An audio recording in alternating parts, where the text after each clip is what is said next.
जय श्री राम सभी को। मैं आर्यन फिर से स्वागत करता हूं आपका जेएसआर क्लासेस में। हम कर रहे हैं क्लास 9th का second chapter cell the building block of life. हमने अभी तक क्या क्या डिस्कस किया? सेल के बारे में पढ़ा, क्या होते हैं सेल, सेल के अंदर जितने भी ऑर्गेनल्स होते हैं उनके बारे में हमने डीपली डिस्कस किया। ठीक है, हमने देखा न्यूक्लियस क्या होता है, गोल्गी बॉडी, सेल वॉल और आपका वैक्यूल और बहुत सारे जो भी ऑर्गेनल्स इनके अंदर प्रेजेंट है उनके बारे में हमने अच्छे से पढ़ा। अगर आपने वो वीडियो नहीं देखी तो आई बटन पे है लिंक आ रही होगी, आप चेक कर सकते हैं। अब हम आगे क्या देखेंगे? Cell division. मैंने आपको बताया था कि जो न्यूक्लियस है उनके अंदर जेनेटिक मटेरियल्स रहते हैं यानी डीएनए है। तो डीएनए की वजह से क्या होता है? सेल डिवाइड होते हैं। ये कैसी प्रोसेस है? ये एक ऐसी प्रोसेस है जिसमें न्यू सेल्स बनते हैं फ्रॉम प्री एग्जिस्टिंग सेल, यानी जो पुराने सेल है वे क्या करते हैं? नए सेल को बनाते हैं। ये प्रोसेस को हम क्या बोलते हैं? सेल डिवीजन बोलते हैं। अब प्रोकैरियोटिक और यूकैरियोटिक सेल्स में दोनों में ही सेल डिवीजन होता है, लेकिन यूकैरियोटिक सेल में जो डिवीजन होता है मोर कंट्रोल्ड और ऑर्डर मैनर में होता है। इसको प्रोसेस को बोलते हैं हम सेल साइकिल। यानी सेल साइकिल एक ऐसी प्रोसेस है जिसमें यूकैरियोटिक सेल मोर करेक्टली या फिर कह लो कंट्रोल्ड और ऑर्डरली मैनर में सेल डिवीजन होता है। ठीक है, अब सवाल आता है सेल डिवीजन हो क्यों रहा है, क्यों जरूरी है? क्योंकि हमें क्या करना है? सेल को क्या करना होता है? रिप्लेस करना होता है। ओल्ड, डेड और डैमेज सेल को रिप्लेस करना होता है। पुराने जाएंगे तभी तो नए आएंगे, है ना। For growth of the body, जब बॉडी ग्रो करती है तो यानी नंबर ऑफ सेल्स भी तो बढ़ते हैं, तो उनके लिए चाहिए cell division. For healing wounds, जब आपको चोट वगैरह लग जाती है, जैसे मान लो यहाँ कट लग गया तो यहाँ के सेल तो खत्म हो गए, डैमेज हो गए, तो यहाँ भरने के लिए, कट को भरने के लिए क्या चाहिए? सेल चाहिए, ताकि वो जगह जो है वो भर जाए, तो उसके लिए भी सेल डिवीजन चाहिए। फॉर रिप्रोडक्शन, यानी नई अगर इंडिविजुअल ऑफस्प्रिंग बननी है तो तब भी हमें क्या चाहिए? सेल डिवीजन चाहिए, यानी रिप्रोडक्शन के लिए भी सेल डिवीजन चाहिए। तो दो टाइप के सेल डिवीजन होते हैं, यानी सेल जो है वो दो तरीके से डिवाइड होते हैं। पहला है माइटोसिस और दूसरा है मियोसिस। माइटोसिस में क्या होता है? ये ऐसी सेल डिवीजन है, ये ऐसी टाइप की सेल डिवीजन है जिसमें सिर्फ दो सेल बनते हैं एक टाइम में, यानी एक सेल डिवाइड होता है टू डॉटर सेल में। अब ये जो डॉटर सेल बनी है इनके अंदर जो डीएनए प्रेजेंट है वो सेम प्रेजेंट रहते हैं पेरेंट सेल में, यानी पेरेंट सेल में जैसे डीएनए प्रेजेंट है वैसे ही आपके डॉटर सेल में भी देखने को मिलेंगे। सेम नंबर ऑफ क्रोमोसोम्स रहते हैं इनके अंदर, यानी कि क्रोमोसोम्स जो है वो सेम रहेंगे डॉटर सेल में जैसे कि पेरेंट सेल में है। अब ह्यूमन बीइंग्स के अंदर 23 पेयर्स ऑफ क्रोमोसोम्स होते हैं, या फिर ये कह लो 46 क्रोमोसोम होते हैं। ठीक है, कहां कहां पे माइटोसिस होता है? Occur eight growth, repair, maintenance and asexual reproduction में आपका माइटोसिस की प्रोसेस से सेल डिवीजन होता है। यानी एक तरीके से ये कह लो जब आपको ज्यादा नंबर में सेल चाहिए तो माइटोसिस होती है। ठीक है, जैसे कि ग्रोथ में क्या चाहिए? एक तरीके से सेल चाहिए। आप जब बढ़ रहे हो तो सेल ही तो चाहिए, ठीक है, यानी मोर सेल चाहिए। तो माइटोसिस की प्रोसेस से क्या होगा? सेल डिवीजन होगा और आप ग्रोथ करोगे। रिपेयर के लिए भी बताया मैंने, कट लग जाता है तो वो भी रिपेयर हो रहे हैं, तो क्या चाहिए आपको? माइटोसिस का सेल डिवीजन। मेंटेनेंस और एसेक्सुअल रिप्रोडक्शन में भी माइटोसिस की प्रोसेस से सेल डिवीजन होता है। एसेक्सुअल रिप्रोडक्शन क्या होता है? जिसमें सिर्फ सिंगल बॉडी इन्वॉल्व होती है और उसी से ऑफस्प्रिंग बनते हैं। ठीक है, अब इसमें क्या होता है एग्जाम्पल से समझाता हूं। जैसे अगर आपको गन्ने की खेती करनी है तो आपको क्या करना होता है? एक गन्ने को छोटे छोटे पीस में काटना होता है और उसे लगाना होता है। ठीक है, अब वो कुछ टाइम में क्या होते हैं? बड़े हो जाते हैं। अब हुआ क्या यहाँ पे एक तरीके से क्या हुआ? गन्ना जो छोटा था, छोटा पीस गन्ना था, वही तो बड़ा हुआ, तो एक तरीके से क्या हुआ? ग्रोथ हुई यहाँ पे। तो यहाँ पे एसेक्सुअल रिप्रोडक्शन में भी माइटोसिस की प्रोसेस होती है। ठीक है, जैसे ये एक सेल है, इनके अंदर क्या है? ये क्रोमेटिन है। अब जब ये सेल डिवाइड हो रहे होते हैं तो आपका क्रोमोसोम दिखाई देने लगता है, ये क्रोमोसोम है। अब जब ये डिवाइड होंगे तो दो सिमिलर डॉटर सेल में कन्वर्ट हो जाएंगे, यानी एक ये और एक ये। अब ये दोनों सिमिलर है, एक जैसे हैं, साइज पे मत जाना, वो तो मैंने बनाया है ऐसा। दोनों क्या है? सिमिलर है, एक जैसे दिख रहे हैं, तो ये क्या है? माइटोसिस की प्रोसेस है। अब आता है मायोसिस। इसमें क्या होता है? 4 डॉटर सेल्स बनते हैं जिन्हें हम कहते हैं गेमेट्स। क्रोमोसोम्स के नंबर जो है वो हाफ हो जाते हैं। जैसे हमारी बॉडी में कितने प्रेजेंट है ह्यूमन बींग्स में? 23 पेयर्स। तो हर एक डॉटर सेल में कितने कितने जाते हैं, 23 क्रोमोसोम जाते हैं। 46 क्रोमोसोम प्रेजेंट है या फिर 23 पेयर्स, तो डॉटर सेल में कितने मिलते हैं, 23 क्रोमोसोम्स मिलते हैं ओनली, ठीक है। Occurs in reproductive organs only, और या फिर सेक्सुअल रिप्रोडक्शन में ये मियोसिस की प्रोसेस जो है वो होती है, ठीक है। क्रिएट्स जेनेटिक वेरिएशन, अब जब ये सेल बनते हैं तो इनमें थोड़ी बहुत वेरिएशंस आ जाती है। जैसे माइटोसिस में क्या हो रहा था, बिल्कुल सिमिलर डॉटर सेल बन रहे थे, लेकिन यहाँ पे थोड़ी बहुत जेनेटिक वेरिएशंस आ जाती हैं। एनिमल्स में स्पर्म और एग्स क्या है, ये मियोसिस की प्रोसेस से सेल डिवीजन करते हैं, और प्लांट्स में पोलन ग्रेन और एग्स क्या करते हैं, ये भी मियोसिस की प्रोसेस से सेल डिवीजन करते हैं। अब देखो हुआ क्या, ये एक सेल है, इनके अंदर क्रोमैटिन है, ठीक है। अब ये जब डिवाइड हो रहे होंगे तो क्रोमोसोम दिखेंगे आपको, फिर ये एक बार डिवाइड होंगे, और ये 2 फेज में होते हैं डिवाइड, ठीक है। पहले ये डिवाइड होंगे, ये बना आपका, ये बना आपका, ठीक है। अब इसमें देखो वेरिएशंस आई, थोड़ी थोड़ी वेरिएशंस आई। अब ये फर्दर डिवाइड होंगे, अब ये सिंगल सिंगल 4 डॉटर सेल में कन्वर्ट हो गए। ये और ये अलग है, सेम नहीं है, क्योंकि इसमें 23 पेयर्स ऑफ क्रोमोसोम्स प्रेजेंट है और इसमें सिर्फ 23 क्रोमोसोम्स हैं, अगर ये ह्यूमन का सेल है तो, ठीक है। क्रोमोसोम ऐसे ही इसमें, इसमें और इसमें, यानी चारों के अंदर 23 क्रोमोसोम प्रेजेंट होंगे। अब ये और ये अलग है, पहला तो हाफ नंबर ऑफ क्रोमोसोम है, और आप देखोगे ये वेरिएशंस भी आ रखी है इनमें, ठीक है। तो ज्यादा वेरिएशंस नहीं होती, थोड़ी बहुत होती है वेरिएशंस, ठीक है। अब एक और सवाल आपके दिमाग में आ रहा होगा कि पेरेंट्स और जो बच्चे होते हैं वो बिल्कुल आइडेंटिकल क्यों नहीं होते, थोड़े बहुत तो सिमिलर होते हैं लेकिन पूरी तरीके से एक जैसे क्यों नहीं दिखते, क्योंकि जेनेटिक वेरिएशंस होते हैं मियोसिस की प्रोसेस में, और मियोसिस से ही क्या होता है, सेक्सुअल रिप्रोडक्शन होता है, यानी 2 बॉडी इन्वॉल्व होती है और एक न्यू इंडिविजुअल बनता है या एक नई बॉडी बनती है, ठीक है। अब हम देख लेते हैं माइटोसिस में या फिर मियोसिस में एरर आ जाए तो उससे क्या क्या हो सकता है।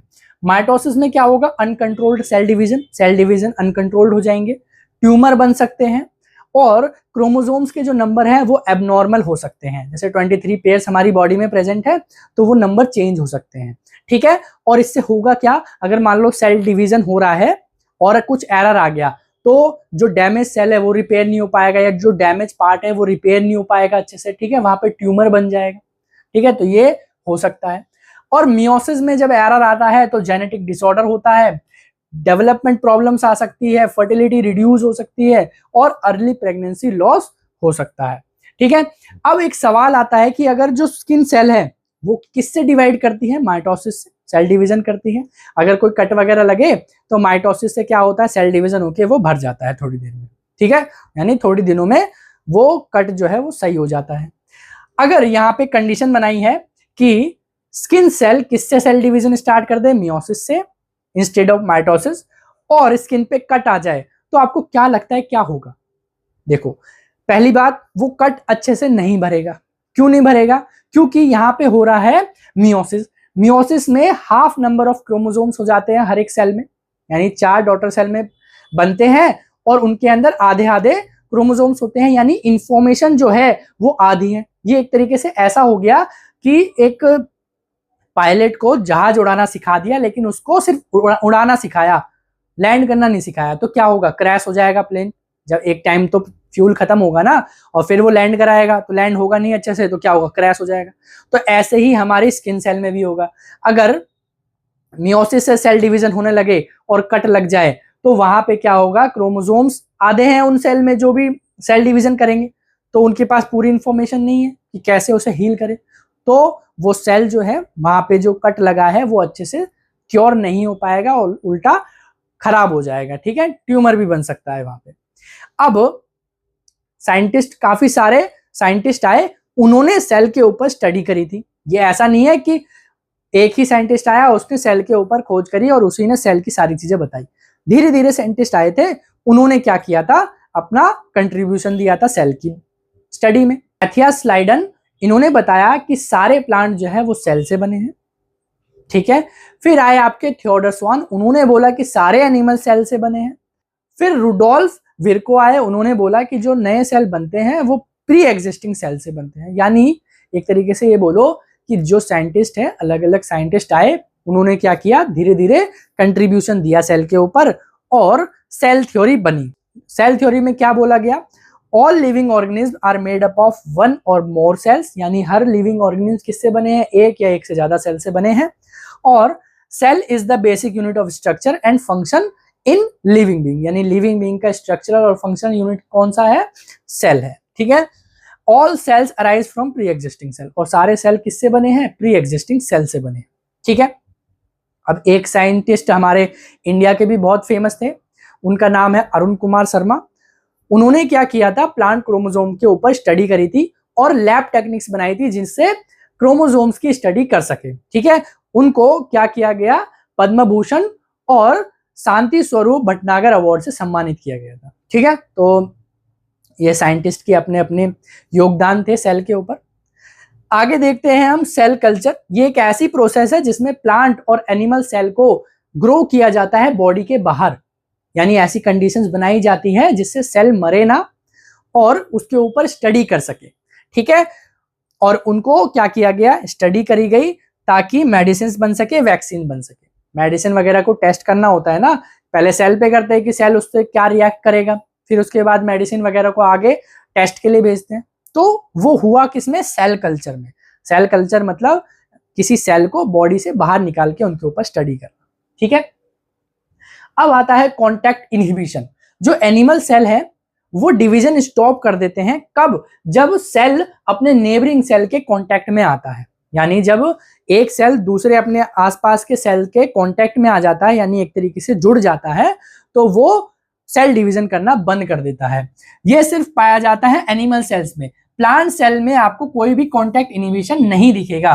क्यों, क्योंकि इनके पास सेल वॉल होती है जो काफी रिजिड होती है। ठीक है। इसकी वजह से कॉन्टैक्ट इनहिबिशन नहीं होता। ठीक है। अब आता है कैंसर सेल। कैंसर सेल जो है वो बाकी सेल से अलग क्यों है। नॉर्मल सेल जो होते हैं वो ग्रो करते हैं, एज होता है उनकी, और वो डाई कर जाते हैं। ठीक है। वो कंट्रोल मैनर है। ओके। तो कैंसर सेल में ऐसा क्या है, कैंसर सेल कॉन्टैक्ट इनहिबिशन को लूज कर देते हैं और सेल डिवीजन होने लगता है अनकंट्रोलेबली और ट्यूमर बनते हैं। ट्यूमर दो तरीके के हो सकते हैं, बेनाइन और मैलिग्नेंट। मैलिग्नेंट ऐसे ट्यूमर्स होते हैं जो कि अदर बॉडी पार्ट्स में भी स्प्रेड हो सकते हैं, ये काफी ज्यादा डेंजर होते हैं। जबकि बेनाइन जो है ये स्प्रेड नहीं होते और रेयरली डेंजरस होते हैं। ठीक है। इतने डेंजरस नहीं होते। ठीक है। तो ये कैंसर सेल्स जो है वो थोड़े से अलग होते हैं क्योंकि ये कॉन्टैक्ट इनहिबिशन लूज कर देते हैं और रैपिडली क्या करते हैं, अनकंट्रोलेबली सेल डिवीजन करते हैं जिससे ट्यूमर बनते हैं। अब आता है टोटिपोटेंसी। क्या है ये, 1902 में गॉटेब हैवरलैंड, नाम भी नहीं रखने आते हैं ना, गॉटलिब हैवरलैंड ने क्या बताया कि जो प्लांट सेल है, अगर मान लो कोई एक लिविंग प्लांट सेल है, वो कंप्लीटली कन्वर्ट हो सकता है किसमें, प्लांट में, फुल्ली प्लांट में कन्वर्ट हो सकता है। पर कंडीशन क्या होनी चाहिए, वहां पे सूटेबल कंडीशंस होनी चाहिए, यानी उनको न्यूट्रिएंट्स वगैरह मिलनी चाहिए जो उन्हें चाहिए। तो एक प्लांट सेल कन्वर्ट किस में हो सकता है, पूरे प्लांट में। तो इसी एबिलिटी को क्या बोला गया, टोटिपोटेंसी बोला गया। और इनका आइडिया, फाउंडेशन बना प्लांट टिश्यू कल्चर टेक्नोलॉजी में, यानी इनके बाद इस टेक्नोलॉजी में क्या हुई, ग्रोथ हुई, डेवलपमेंट स्टार्ट हुई। ठीक है।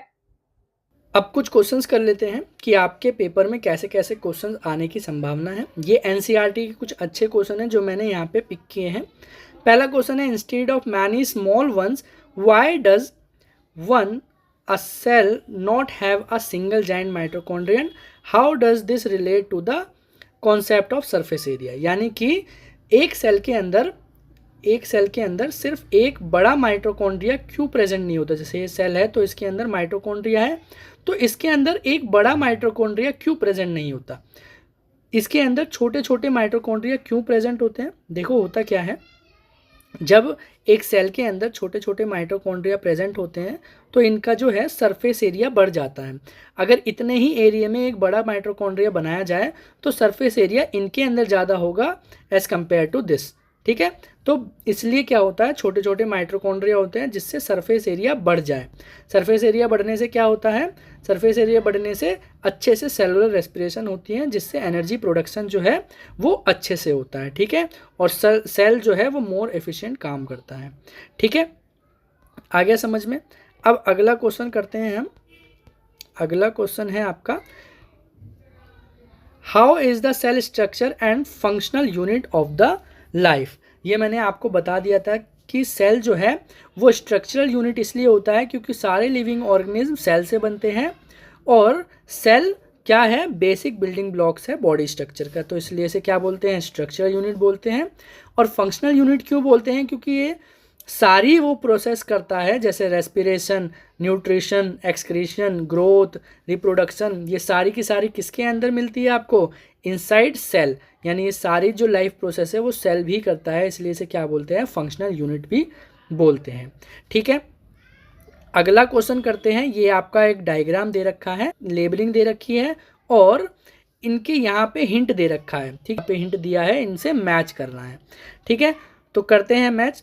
सबसे पहले पहला क्या बोल रहा है, controlling the activities of cell, यानी ऐसा कौन सा ऑर्गेनल है जो सेल की एक्टिविटी को कंट्रोल करता है, तो वो होता है न्यूक्लियस, जो कि बी है। ठीक है, क्या है पहले का आंसर, बी, न्यूक्लियस। अब दूसरा पूछा है साइट ऑफ रेस्पिरेशन, यानी सेलुलर रेस्पिरेशन कौन करता है, तो इसका आंसर है माइटोकॉन्ड्रिया। और माइटोकॉन्ड्रिया कहाँ पे प्रेजेंट है, माइटोकॉन्ड्रिया ये रहा माइटोकॉन्ड्रिया। ठीक है, ए है आपका माइटोकॉन्ड्रिया, दूसरे का आंसर हो गया आपका माइटोकॉन्ड्रिया।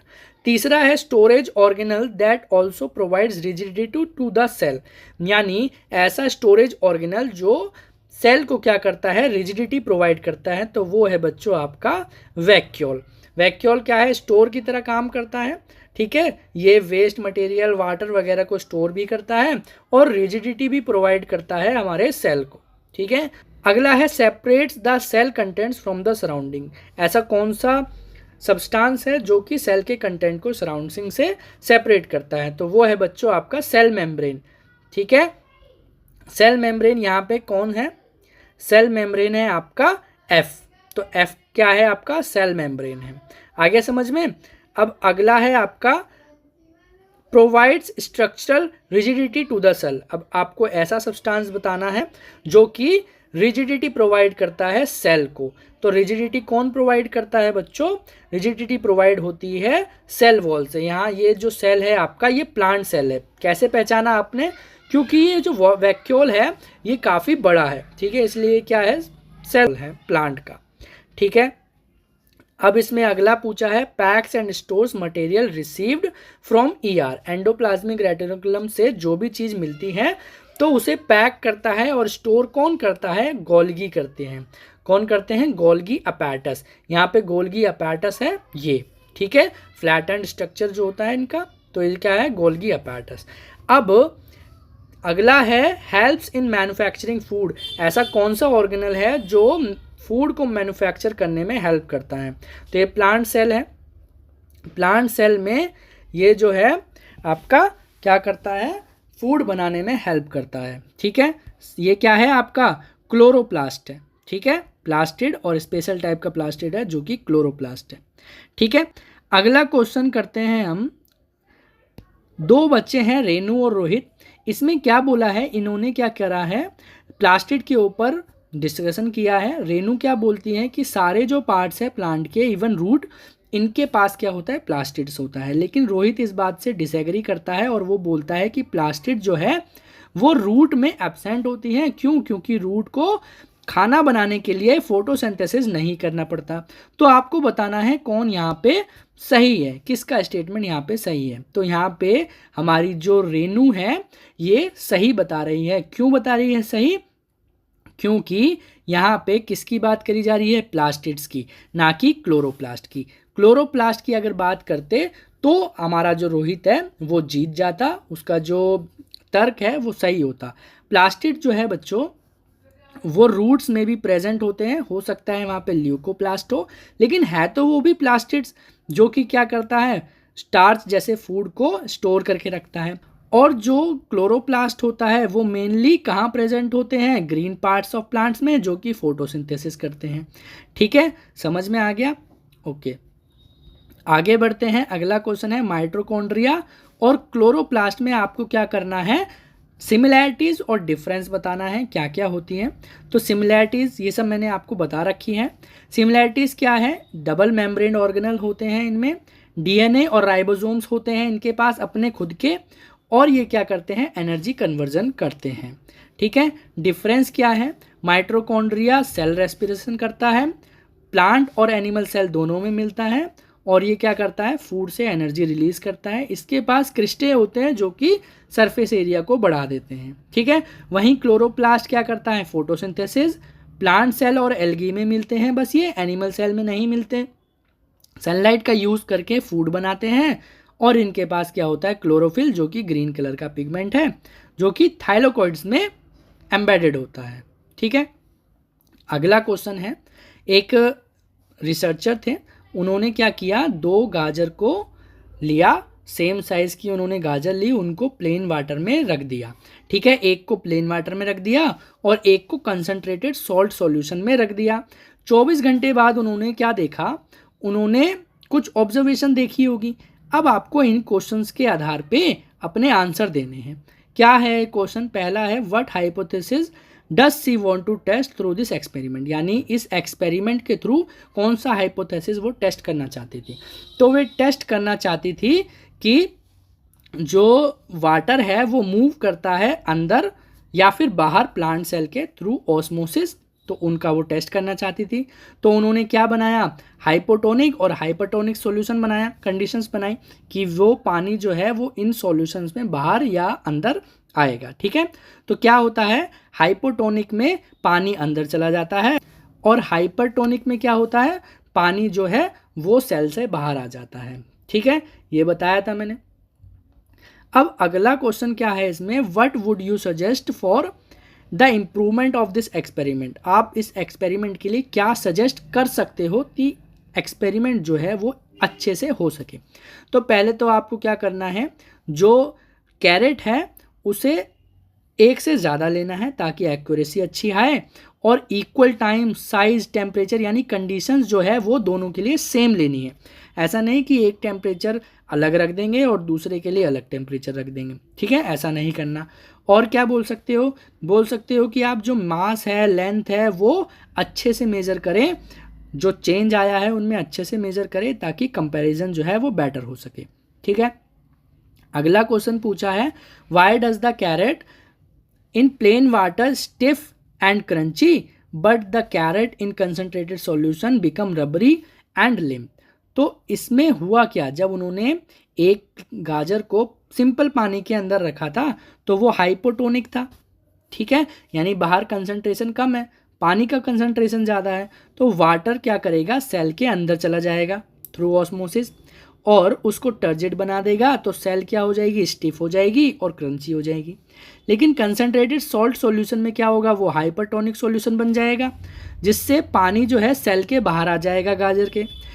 ठीक है, और उससे होगा क्या, जो सेल है गाजर की वो रबरी हो जाएगी और लिम्प हो जाएगी। ठीक है, इस क्वेश्चन में क्या करना है, आपको बताना है कि ये जो स्ट्रक्चर है सेल के, ये बैक्टीरियल सेल में और एनिमल सेल में किस किस में प्रेजेंट है। यहाँ मैंने हाइड कर दिया ताकि आपको एकदम से पता ना चले, आप सोच पाओ। ठीक है, तो मैं यहाँ पे कलर चेंज करता हूँ। ठीक है, क्रोमोसोम जो है वो बैक्टीरियल सेल में भी पाए जाते हैं और एनिमल सेल में भी पाए जाते हैं। क्यों, क्योंकि क्रोमोसोम क्या है, जेनेटिक मटेरियल है, तो दोनों में पाए जाएंगे।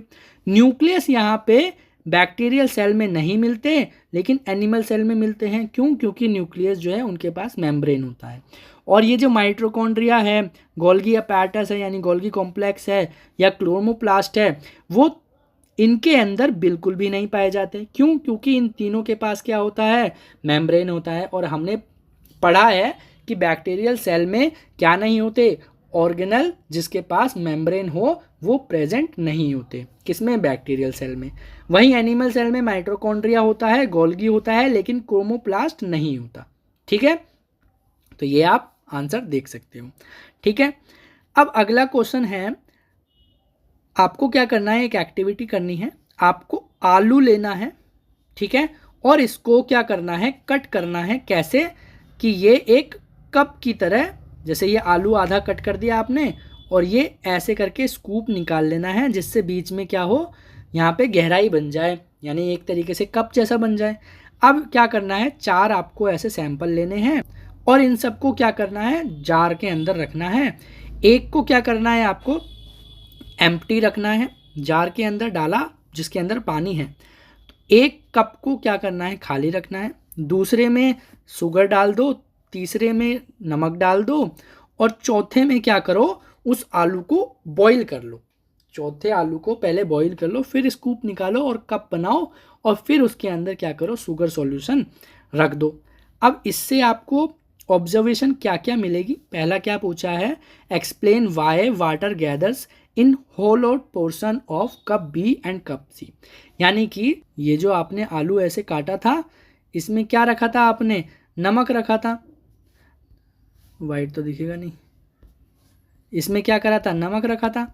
अब इसको क्या किया आपने, एक ऐसे जार में रख दिया जिसके अंदर पानी प्रेजेंट है, ठीक है।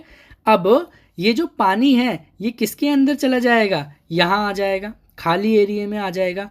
क्यों आ जाएगा, क्योंकि बाहर जो सॉल्यूशन है वो डाइल्यूट सॉल्यूशन है, यानी वहाँ पे वाटर की कंसंट्रेशन ज़्यादा है, और अंदर जो है वो डाइल्यूट सॉल्यूशन नहीं है, यानी कि वहाँ पे वाटर कंसंट्रेशन कम है, तो वहाँ पे पानी क्या हो जाएगा, चला जाएगा बाय ऑस्मोसिस। तो कप बी और कप सी में पानी आपको देखने को मिलेगा, ठीक है। लेकिन कप ए में ऐसा क्यों नहीं होगा, क्योंकि आपने आलू को खाली रखा था, यानी कि जो बीकर है जिसमें पानी रखा है और आपने आलू रख दिया, आपने क्या किया, आलू इसमें रख दिया और इसके अंदर कुछ भी नहीं है, इसके अंदर कुछ भी नहीं है, ये खाली है, तो अंदर कोई सॉल्यूशन नहीं है, बाहर क्या है आपके, सिर्फ पानी है, तो यहाँ पे कुछ भी नहीं आपको देखने को मिलेगा, ठीक है। तो कप ए ने क्या किया, सिर्फ एक्ट किया कि एक्सपेरिमेंट में आप क्या कर सको, कंपेयर कर सको बाकी सारे जो आपने सैंपल लिए हैं उससे, ठीक है। अब अगला क्वेश्चन क्या पूछ रहा है यहाँ पे, Y water does not gather in hollowed portion cup A and cup D, यानी कि कप ए और कप डी में पानी गैदर क्यों नहीं हुआ जैसे कप बी और कप सी में हुआ था। तो देखो कप ए जो है वो खाली था, सॉल्यूट प्रेजेंट नहीं था वहाँ पे, तो कोई कंसंट्रेशन ना होने की वजह से ऑस्मोसिस नहीं हुआ, ठीक है, तो कोई भी ऑस्मोसिस वहाँ पे नहीं हुआ। कप डी में क्या हुआ, कप डी में भी पानी आपको नज़र नहीं आया जहाँ आपने होलो किया था। क्यों नहीं आया, क्योंकि आपने वो पोटैटो लिया था बॉइल्ड पोटैटो लिया, इसका मतलब सेल मर गए और मेम्ब्रेन जो है वो डिस्ट्रॉय हो गए जिससे ऑस्मोसिस नहीं हो पाई, ठीक है। मेम्ब्रेन के थ्रू ही तो ऑस्मोसिस होता है, तो यहाँ पे सेल ही आपने मार दिए तो क्या मेम्ब्रेन कैसे पास कर पाएंगे उन्हें, है ना। अब आपको अगला क्वेश्चन में क्या बताना है, इसमें बताना है इनकरेक्टली मैचेस, यानी सेल ऑर्गेनल और इसके फंक्शन जो है वो इनकरेक्टली है वो बताने हैं आपको। जैसे पहले में क्या दे रखा है, पहले में दिया है राइबोसोम प्रोटीन सिंथेसिस करता है, दूसरे में स्मूथ एंडोप्लाज्मिक रेटिकुलम लिपिड और सेलुलोज फॉर्म करता है, यानी सेलुलोज सिंथेसाइज करता है, और लाइसोसोम जो है वो क्या करता है, डाइजेशन में हेल्प करता है, किसकी, फॉरेन एजेंट्स की। तो यहाँ पे गलत कौन सा है, गलत है आपका SER, लिपिड और सेलुलोज फॉर्म नहीं करता, सिर्फ किसे फॉर्म करता है, वो सिर्फ लिपिड को करता है, सेलुलोज को फॉर्म नहीं करता। अब कौन सा फिनोमिना ऐसा है जो कि ट्यूमर्स को रोकता है, ट्यूमर्स बनने से रोकता है, तो वो है बच्चों कॉन्टैक्ट इनहिबिशन। मैंने आपको अभी बताया था कॉन्टैक्ट इनहिबिशन क्या करता है, सेल जब आपस में नेबरिंग सेल से कांटेक्ट में आ जाते हैं तो सेल डिवीज़न बंद हो जाता है, तो यानी कि यहाँ पे क्या नहीं होगा, ट्यूमर नहीं बनेगा। In normal animal cell cell division stops when cell comes in contact with neighbouring cell, ठीक है। This prevent uncontrolled growth hereby inhibiting tumour formation, ठीक है, जिससे ट्यूमर नहीं बनता। अब उसमें क्वेश्चन में ये भी पूछा था कि प्लांट सेल भी ट्यूमर बनाते हैं, बनाते तो हैं ट्यूमर सेल, लेकिन वो कॉन्टैक्ट इनहिबिशन से नहीं बनाते। क्यों, क्योंकि प्लांट के अंदर सेल वॉल प्रेजेंट है और सेल वॉल क्या करते हैं, रिजिडिटी प्रोवाइड करते हैं जिससे कॉन्टैक्ट इनहिबिशन नहीं होता, ठीक है। इसलिए ट्यूमर जो है वो प्लांट के अंदर होते तो है लेकिन इन्फेक्शन की वजह से होते हैं, जैसे कि एग्रोबैक्टीरियम या फिर इंजरी की वजह से। ठीक है, तो जो प्लांट के अंदर ये जो ट्यूमर होते हैं ये लेस डेंजरस होते हैं क्योंकि ये स्प्रेड नहीं करते, जैसे एनिमल में कैंसर सेल स्प्रेड कर जाते हैं। ठीक है, अगला क्वेश्चन है the cell membrane of cell is made up of protein lipids. तो कौन सा ऑर्गेनल है जो सेल मेम्ब्रेन को बनाएगा? आपको पता है सेल मेम्ब्रेन प्रोटीन और लिपिड से बनता है, तो सेल मेम्ब्रेन कौन बनाएगा? मैंने आपको बताया था कि सेल मेम्ब्रेन क्या होता है, कैसे वो प्रोटीन और लिपिड से बनता है, लेकिन मैंने आपको ये नहीं बताया कि सेल मेम्ब्रेन कौन बनाता है। तो ये आपको खुद सोचना है, क्योंकि मैंने आपको ये बता रखा है रफ एंडोप्लाज्मिक रेटिकुलम प्रोटीन्स बनाते हैं और स्मूथ एंडोप्लाज्मिक रेटिकुलम लिपिड्स बनाते हैं। गोल्गी अपैरेटस मॉडिफाई करता है और उसे सेंड करता है जहां उसकी ज़रूरत है। ठीक है, तो यहाँ पे क्या होता है, RER प्रोटीन को बनाता है, SER लिपिड्स को बनाता है और गोल्गी अपैरेटस क्या करता है, वेसाइकल्स के थ्रू सेल मेम्ब्रेन वहाँ पे बना देता है। ठीक है, अब एक अगला क्वेश्चन है यहाँ पे पूछा गया है कि अगर गेमेट फॉर्मेशन माइटोटिक डिवीजन से होना स्टार्ट हो जाए तो क्या होगा?